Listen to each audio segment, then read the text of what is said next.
giant duhat. I don't know kung magtutuloy. Ayan. So maya't maya siguro kailangan dinidilig mo every other day. So titingnan natin.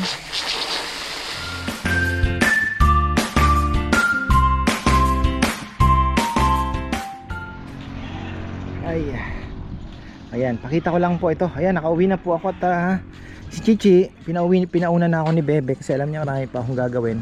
Si Rowan tapos na pong magsayaw. Ayan, napakagaling na aking anak. Proud na proud po ako dahil isa po siya sa mga nakakasabay sa sayaw. Ayan. Tapos, ito nang outfit natin ngayon. Summer na, grabe ang init mga ka-farmer. Hindi ko na kaya yung ano ng buti na lang may ilan-ilan akong long sleeve. So ayan. Ito yung ating cat. Bumibigat na siya. 4 yan eh. 4 yan. I love you too yan. I love you too. Yan. Ay, si Papa yan dinidiligan po ito every afternoon. Yan ang kanyang routine. Magdilig. Pero sobrang init oh. Tingnan niyo oh, namamatay talaga sa pool sa araw. Bale, ganyan talaga. Ay, avocado natin naglalabas na po ng bagong dahon. Yan oh. Tuloy-tuloy, sana tuloy-tuloy. Sana makapagpabunga. Isa sa mga pangarap ko yan. With the help of Vermicast. At sana kayanin yung init. Pero si Mark Soriano, yung sa MHS, may mga bunga yung Hass avocado niya. Same temperature lang naman. Kaya gusto ko din pong mabisita. Kasi gusto ko makita yung setup nung taniman niya. Kasi ang dami niya pong Taiwan guava. So mga ganun ba. Ako naman dito, ma-maximize natin tong lugar. Makapagsingit-singit tayo ng mga ilan-ilan. Diba? So okay na. So yung bulate natin, didiligin ko po yun mamaya. Pero bago yan, didilig din po ako dito. Dahil ay, grabe po ang init. Ano, wala si Kongkong kahapon pala. Dahil nga man, day off nga pala no? Day off po kahapon. Kaya ayun, umalis tayo.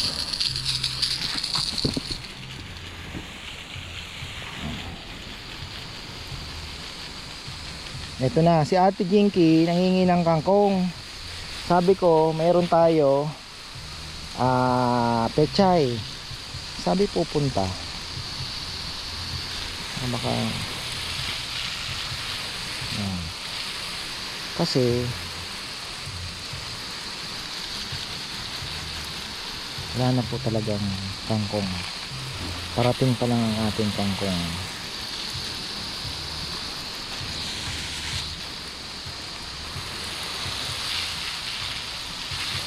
Yan. Sabi ng init.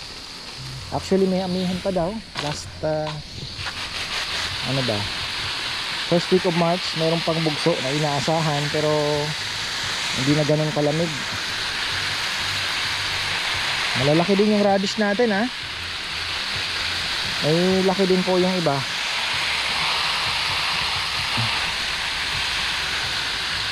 Grabe ang init eh. Tingnan nyo, babrown yung ibang dahon sa sobrang init. Wala po akong ibang in-spray dyan, pero talaga pong napakainit na.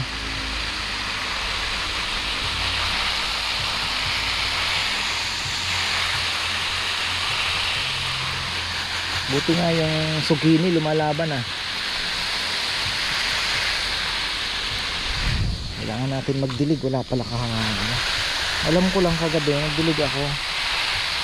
Parang late na po kami nakauwi. Almost 8. Kasi dumaan pa kami ng SM Clark. Gawa ng wala pong white shoes yung mga bata. So yun. Tapos may nakakita kaming viewer from Netherlands.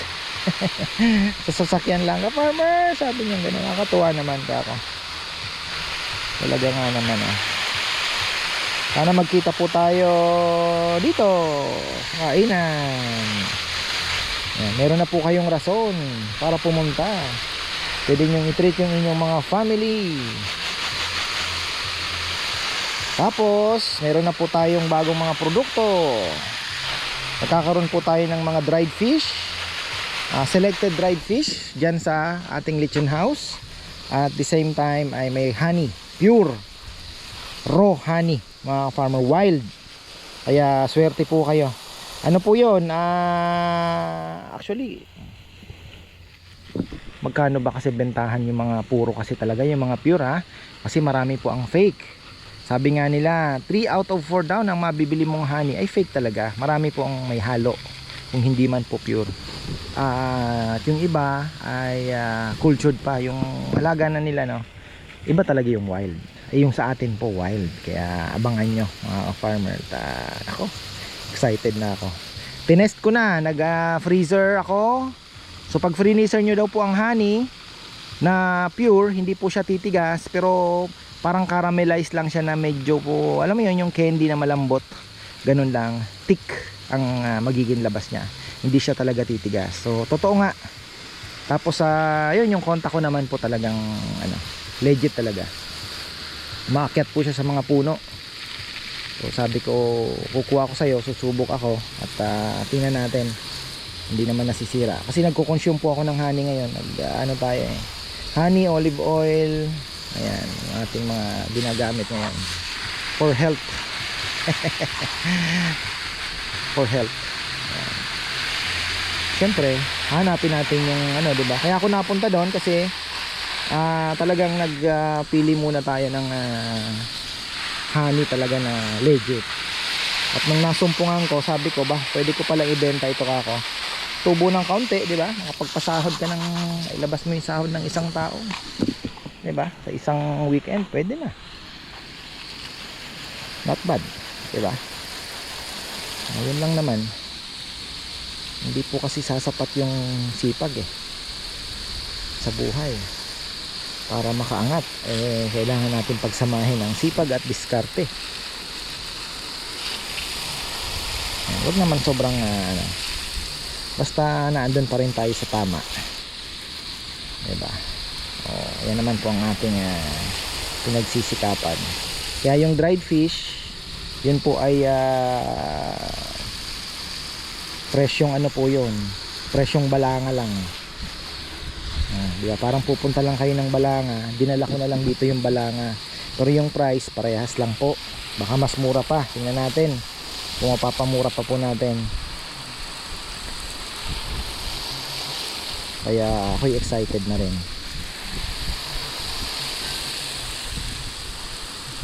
Sa mga nandito bibisita na hindi na konting dried fish lang naman ang bibilhin, meron dito, diba? Hindi na mapapagod magpunta doon. Meron na tayo. Tingnan nyo dito, tuyo talaga. Kaya inaano ko din kailangan talaga basa. Kaya matagal ko pong dinidilig. May bulaklak tingnan mo nga naman tong abukadong to, naglalaro.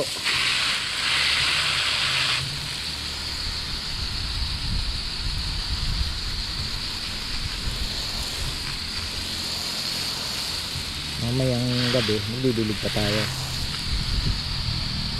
para mas mabilis po silang lumaki. Hoy kayo, ano na kayo? Kumuha si Papa yan, nag-harvest. Sabi na ang init. Ito wala pang tanim. Hapon sana magtatanim ako, pero mamaya try natin. Mustasa, yun. Wala na naman, di na naman ako nakabili ng mustasa.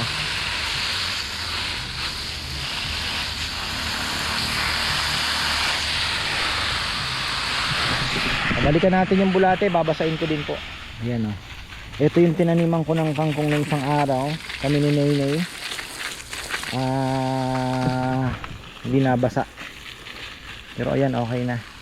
Ito mukhang kulang to sa nutrients. Tingnan nyo naman yung mahogany, grabe. Autumn, para pong autumn ngayon.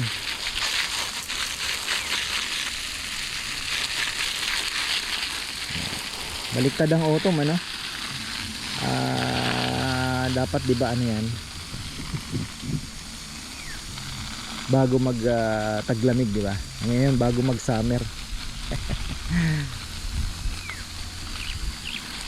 Ayan.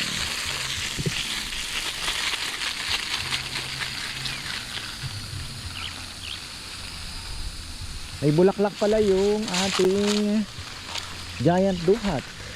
I don't know kung magtutuloy. Ayan. Kailangan dilig-diligan din to.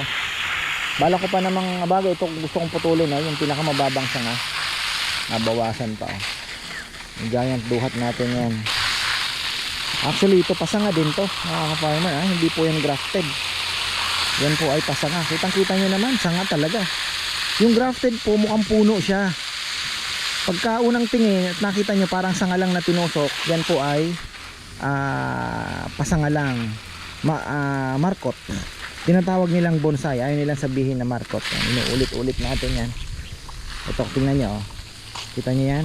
Hindi ba parang sanga lang tinusok? Yan yun. May bulaklak din, may bulaklak din siya.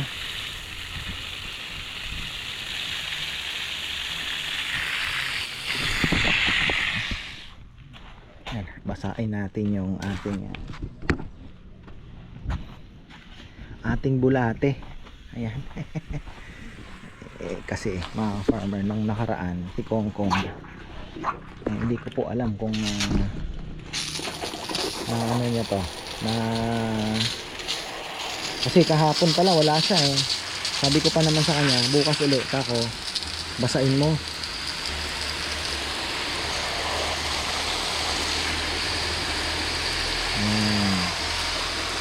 Tapos sinagyan natin ng saha ng saging. Actually i-consume din nila yan.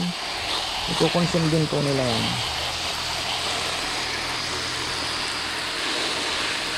Kailangan talaga basa-basa. Ito kung nandito si Kongkong, hindi ko na pinalalagyan sa to. Walang day pala kahapon.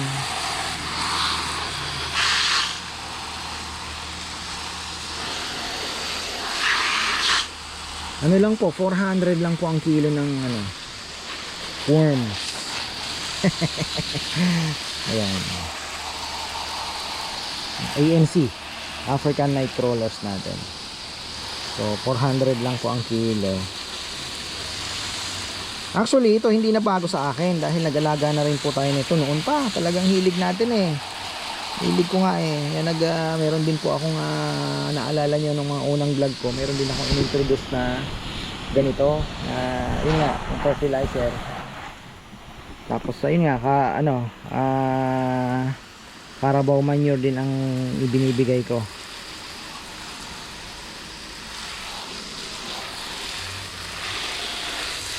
Kalaban lang naman nito is langgam.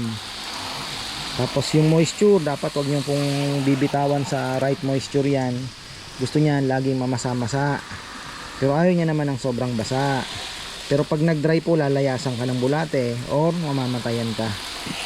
Kaya maya't maya dapat sine-check mo din yung beds. Kung basa-basa pa ba.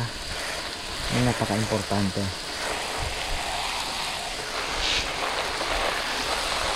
Sa ilalim na po yan.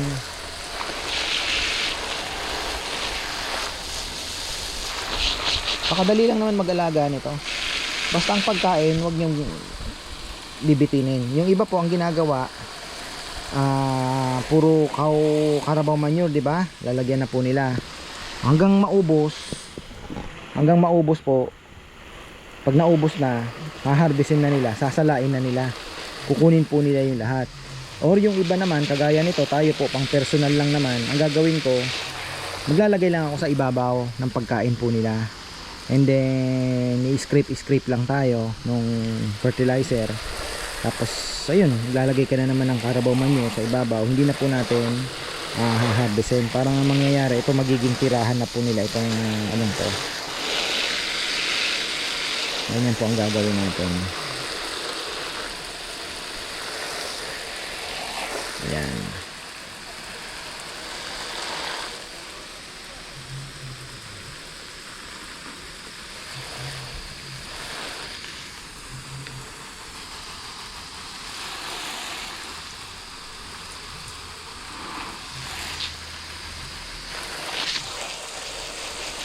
Ito magandang pagkakabasa namin ito eh.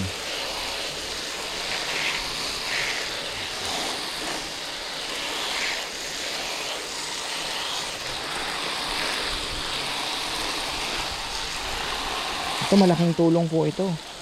At malay natin, sabagay hanggang ganito lang pala, no? 4 beds, pwede na siguro to pang personal. Pang personal lang muna. At pero malay natin, kaya lang wala na rin naman po akong paglalagyan for commercial. Gusto ko rin pong pasukin kasi ito eh. Gusto ko rin pong pasukin to. Kasi ito yung mga business na hindi ka masyadong, hindi kakain ng oras mo. May tao ka lang na ano, nag-aalaga, di ba? Tapos kapag bigay ka pa ng trabaho, hindi alagain, hindi ka masyadong, hindi ka mai-stress, hindi mabubulok, di ba? Tapos post ka lang sa Facebook. Tapos kung hindi nabibili, indyan mo lang. Mamaya may bibili sa'yo, maramihan. So wala pong ano, walang, kumbaga ay napakaganda sana. Mabenta po ito. Hindi po ito ano, mabenta po ito. Marami ang ngayon ang nag-switch into semi-organic farming din kasi. Actually, yung ibang nagpapalay ay kumukuha din po nito. Ang main concern lang to keep on going talaga is the raw materials, yung pagkain po ng bulate. Actually, medyo pinag-aralan na rin natin at marami po sana tayong makukuhanan. Marami pong may alagang kalabaw dito sa Arayat. So kung magkakaroon ka ng contact na magbibigay sa'yo, at the same time may trabaho din, bibilhin mo sa kanya yung persak, di ba? Ang bilihan po sa ibang lugar, dun sa Pangasinan, ay 30 pesos per sako. Pwede mong gawing 60 pesos yun, di ba? At least nakatulong ka pa sa ibang tao na, di ba, walang trabaho, na sabihin mo na magsasaka lang, may sideline siya. Kung every other day o every 3 times a week nakakapagbigay sa'yo ng ilang sako, di ba? Malaking bagay po sana. Let's say sa isang baryo may kausap ka, di ba? May kolong-kolong naman siya. O so iikutan niya, hinihingi lang naman po yun, libre. Di ba? Nakatulong ka pa sa may alaga ng kalabaw. Hindi sila mai-stress na sana naman linilinis din po kasi nila, syempre tambak yung manure, di ba? So maganda sana. Kaya lang kailangan mo ng malaking space kasi syempre yung production mo kailangan, sabihin mo weekly mayroon kang na-harvest na ilang sako, diba? Kasi may tao ka. yun yung uunahin mo eh, yung sweldo ng tao eh. So kung sumusweldo ang tao ng magkano din sa isang linggo, diba, dapat kahit papano eh madoble mo din yung ano para kumita ka din. Pero maganda. Ano na ba? Lunch na ba? Wala pa naman yata. Maaga pa, alam ko eh. Sinigang ang ulam namin ng bangus, mga farmer. Sarap. So, ito, ganyan lang. Umaga siguro o ngayong summer medyo mainit. So, maya't maya siguro kailangan binibilig mo. Every other day. So, titingnan natin alin ang mas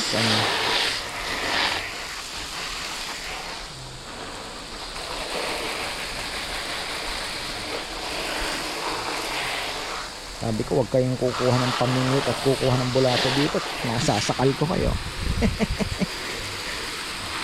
Nahirap kasi ang bulate ngayon kumain.